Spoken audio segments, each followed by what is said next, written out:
అన్న వస్తాడని చెప్పండి, అంతు తేలుస్తాడని చెప్పండి. మీకు అన్యాయం చేసిన వారి పేర్లని ఏ బుక్ లో అయినా రాసుకోండి, వాళ్ళ పేర్లు మాత్రం నాకు చెప్పండి అంటున్నారు వైసీపీ అధినేత వైఎస్ జగన్. వైసీపీ కార్యకర్తలకు అన్యాయం చేసిన ఎవ్వరిని వదిలిపెట్టే ప్రసక్తి లేదని వార్నింగ్ ఇచ్చారు. చంద్రబాబు లాంటి సీఎం ఉన్న రాష్ట్రంలో రాజకీయాలు చేయాలంటే అన్నింటికీ తెగించి ఉండాలని కార్యకర్తలకు పిలుపునిచ్చారు జగన్. భయపడితే రాజకీయాలు చెయ్యలేమన్నారు. స్థానిక సంస్థల ప్రజాప్రతినిధులతో సమావేశమైన వైసీపీ అధినేత వైఎస్ జగన్ టీడీపీ ప్రభుత్వం వైసీపీ కార్యకర్తల్ని ఇబ్బంది పెడుతున్న తీరు చూస్తే బాధేస్తోందన్నారు. నెక్స్ట్ వచ్చే జగన్ 2.0లో పరిస్థితి ఈ మాదిరిగా ఉండదు. రేపు పొద్దున జరిగే ప్రతి విషయంలోనూ వైఎస్ఆర్సీపీకి కార్యకర్తే నెంబర్ 1గా ఉంటాడని మాత్రం ఖచ్చితంగా. వైసీపీ కార్యకర్తలకు అన్యాయం చేసిన వారికి కర్మ సిద్ధాంతం ఎలా ఉంటుందో రుచి చూపిస్తానన్నారు జగన్.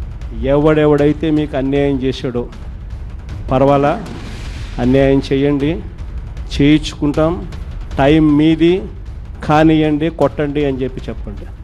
ఆడు ఎవడు ఏం చేస్తా ఉన్నాడో పేరు రాసుకోండి. రెడ్ బుక్ అని నేను చెప్పను, కానీ పేరైతే రాసుకోండి. మీరు ఏ బుక్లో రాసుకున్నా పర్వాలా,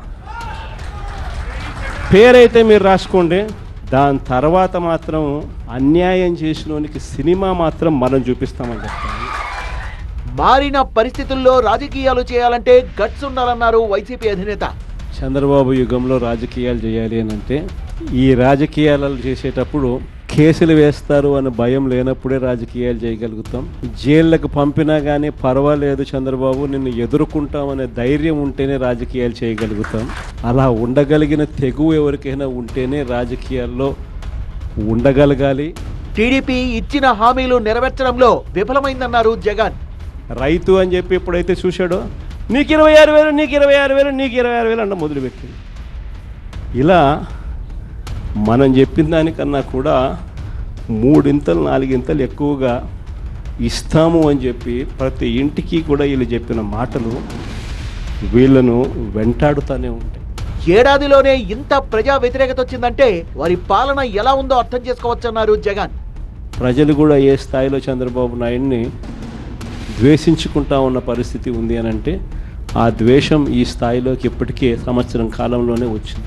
కార్యకర్తల్ని కంటికి రెప్పలా కాపాడుకుంటానన్న వైఎస్ జగన్ అక్రమ కేసుల్లో ఇరుక్కున్న వారికి న్యాయపరంగా సహాయాన్ని అందిస్తానన్నారు.